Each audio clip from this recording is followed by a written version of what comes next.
Welcome to the warm-up presented by Ford. Chris Miles here with my main man, Jim Jackson, and Mr. Shooter's Paradise himself, 3D. Leave it.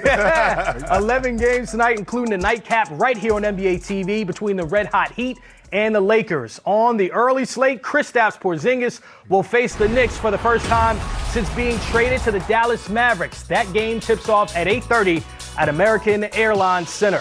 LeBron James and the Lakers have not lost since opening night. 6 straight wins will be put to the test against Miami, who also has 6 wins in their first 8 games.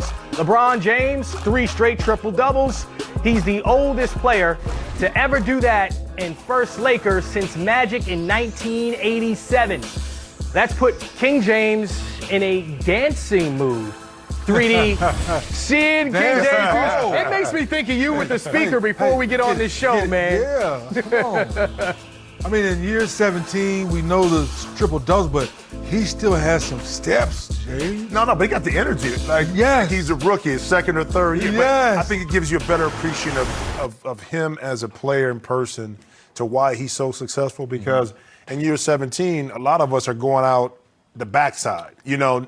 But him right there, you see that right there, the enthusiasm is still there. Well, you mentioned the enthusiasm and the effort. It's easy to look at the triple doubles and think, oh, those numbers are there. But they've never really slipped. Where we've seen LeBron James slip over the past 5 years on the defensive end of the floor. I mean, we almost forget that in 2013, he was the runner-up for Defensive Player of the Year. 4 times in a row, he was first-team all-defense. Well, those numbers are back for the Lakers this year, and he's been a big part of that. What are you seeing with L.A. for LeBron and company on that end of the floor? For me, it's 2 things here. One, because you have the middle shored up inside, whether that's Anthony Davis, JaVale McGee, and you also have Dwight Howard. So now as a perimeter player, you're more comfortable pressing up a little bit more, knowing that if you get beat off the dribble, you got help. I think from LeBron's perspective is any player, once you start to get older, the defensive end is where it's going to show up at. Yep, you know that. That's right. Foot speed, everything like that. But I think what he's doing now, he's playing angles a lot better. He's a little bit more aggressive with his hands. He's deflecting passes. Things like that, I think, now allowed LeBron still to be effective on the defensive end. He may not have the lateral foot speed to stay with guys, but the passing angles that he plays, he's still able to get in stealing, get some steals, but also deflections and be a great defender. And also, he's trusting his teammates right now. Right. His first couple games, having a guy like Avery Bradley, well, he's been the ball hawk. Until he hurt his knee the other day, I think it was his thigh the other day, he was the guy that was guarding the point guard and putting that pressure on the perimeter. Now Kuzma's back. So the only thing that's really slipped for me for LeBron is those rundown blocks. A lot of times you see guys in that wide open layup. You haven't seen that in the last year or two. So that's the only real slippage. And to your point, in the 17th year, he's playing a little bit more 4 and not guarding that wing play that we saw the first 16 years. Okay, so outside of LeBron and the team defense, is there anything else that's standing out to you for the Lakers? Because they're gelling right off the top after that loss to the Clippers. Well, I think the Chicago game that we had on NBA TV, it was that second unit. Seeing Kyle Kuzma finally wake up and have I think it was a 12-point quarter, excuse me, it gave LeBron and AD time to rest. In those first couple games, we were saying, where are these guys going to get scoring from when LeBron and AD have some rest? That particular game, AD got in foul trouble. LeBron was going for his normal rest. Kyle Kuzma goes off. Dwight Howard has a follow-up dunk. Now you look at the bench, there's rah-rah going on. I said, now this formula can stay consistent. They're supposed to get Rondo back in the next week or so. Now that Lakers second unit you can take seriously. Well, you see, the thing is, you can't get caught into the moment because of the first game. You try to judge everything based off that first game and say, well, the Lakers are this or they can't do that. But they didn't have their full complement of weapons. And like you talked about, D, you got Kuzma coming back. He's still trying to figure out his way. That third quarter against the Bulls and closing out that, and in the fourth quarter is how they play basketball. When they move the ball with a lot of body movement, ball movement, they get shots. And how about the play of Dwight Howard? Yeah, no, it's I mean, you're talking about somebody that's doing something, rebound, play defense, get second shots. Now he looks like a totally different person, and now he's in late game situations with the Lakers. Yeah, and if they can get the Dwight Howard that played 2 years ago in Charlotte, 81 games, defensive anchor, it looks like they're getting that from him early this season. Well, of course, we know the Lakers have gotten off to a great start this year. The team they're facing tonight has just as many wins, currently have the second best record in the East. So far, so good with Jimmy Butler, that trade this offseason. Here's Kristen Ledlow catching up with the 4-time All-Star. Butler gets right by him. That's a nice way to begin your Miami Heat career.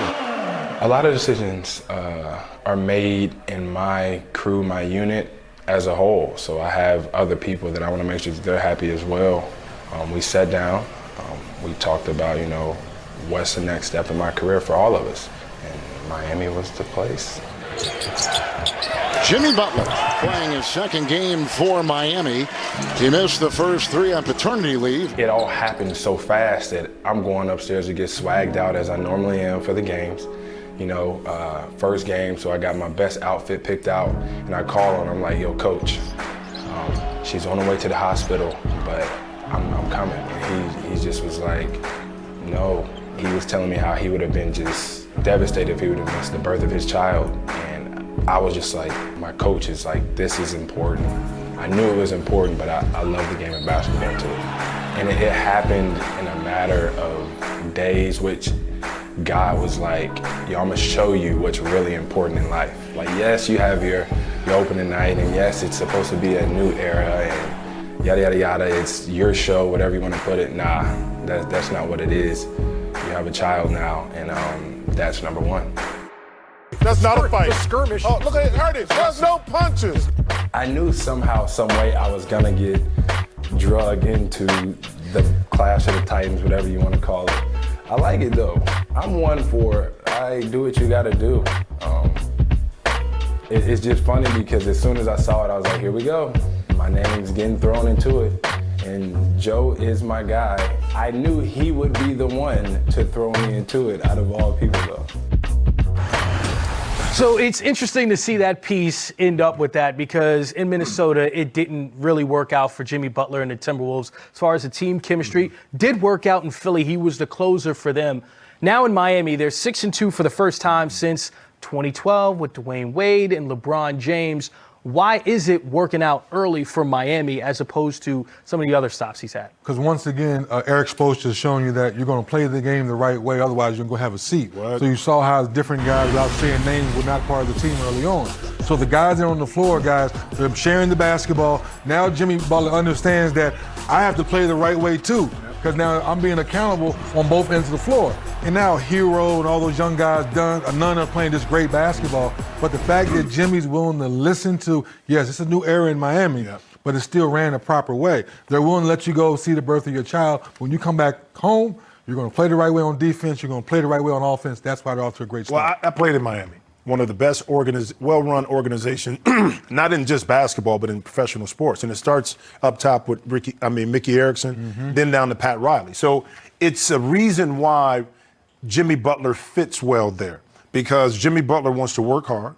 He wants to be, he's very professional in what he does. Okay, he expects the same kind of accountability for everybody, including himself, 1 through 15 on the roster. That's what you get when you're in Miami, okay? So I'm not surprised right now that it's working like this, because it was, I think, a natural fit for both sides. And then couple that with the player development they have down in Miami. Kendrick Nunn, second-year player, now just shooting the lights out the ball. Duncan Robinson was a former Division III player, went to Michigan, and now is playing a huge role for Miami. So you put all that together, and you have a leader like Jimmy Butler, yeah, it's going to work out. And Tyler Hero out of Kentucky. Yes, but great. Another guy that it seems like when we start mentioning these names gets left under the radar a bit, Bam Adebayo. How great has he been for them as far as that presence down low, the rebounding, and being consistent for them? Well, for me, it's understanding maturity-wise what you do and what you do well, okay? And not trying to play outside your game. Yeah, he'll step out every now and then, pick and pop, take a little jump shot in the corner. But like this right here, now he's able to put the ball on the deck, feel comfortable, pulling up for the jump shot. But again, it's knowing your role, but then the player development. Now he has another year of maturity. He's more confident in what he does. Now he adds value at that 4 or 5 position that they, desperately need. Only thing I would add to that is that he's not buying into the rest of the league shooting threes. That corner three you saw in the video, he pump fake, put the ball on the floor, get to your spot. Get to your spot on the floor. You know you can knock down a jump shot consistently. That keeps you on the court versus trying to do things you cannot do. That's why I like Bam's game. Certainly, Miami off to a great start. It's going to be interesting to see them face the LA Lakers, two teams right here on NBA TV at 10:30. We're giving you an opportunity to chime in tonight. Later in the show, you can ask the analysts any question that's on your mind. Please be PG. Any question? That's all we're saying. You can be R if you want to. You just ain't going to make the show. It's not going to make the show. That's all it is. Hit us up on Twitter, and 3D and Jim will have the answers. Looking forward to that segment. It's always a fun one. I love the people. So Kevin Love been so hot he could heat the sun up in his last 4 games. 21 and 13 facing the Washington Wizards. Bradley Beal also been great at home. That game tips off at 7. You're watching